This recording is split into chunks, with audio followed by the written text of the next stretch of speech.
Okay, you guys, I just wanted to do a little video here for you on what I'm doing right now. I don't have time to do a sit-down video, but I am making Mead like a Viking. If you go on YouTube and search Mead like a Viking, you will come across this guy, and he's my new favorite. I just watched his video 3 times in a row. It's 25 minutes long, and got my own inspirations of it while I was cleansing myself in the shower, while I was waking up this morning after my meditation. So the first thing he says to do is, this is something that you do like outside in nature, but I've got a setup here for you to show you what I'm bringing out. So basically you need to get a raw honey, and you want to warm it up in warm water, not like boil it. Some recipes say boil it, but if we're doing this like we would in nature, this is the way he suggests to do it. Oh, before I cleansed, I've cleaned my space with, in that Myers jar I have Florida water, and I sprayed my space with Florida water, and then I cleansed the jars with the sage and Palo Santo smudge back there. Okay, so then I've got the honeys, and they are getting warm enough to be pliable to put into these jars and stir up, okay, with a wooden spoon or a piece of wood from outside, because that's going to hold on to the yeasts. And we don't need yeast for this recipe. That's the best thing, no yeast, because we are using things from the garden. And when you see the white stuff on the outside of your grapes, that is a natural yeast, he says.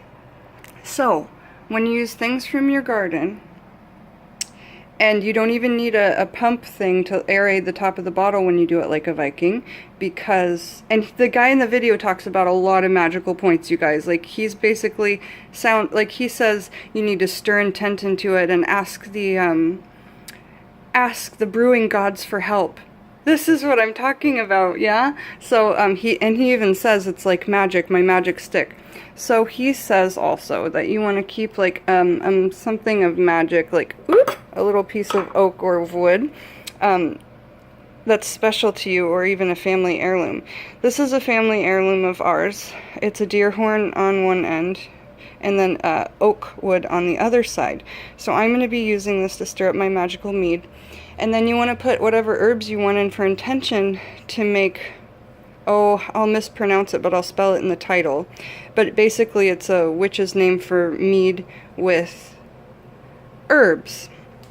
And they use it all over the internet as well, but they just aren't calling it witchcraft. Yeah, so my herbs are pennyroyal, black cohosh, angelica root, and nutmeg in the whole form.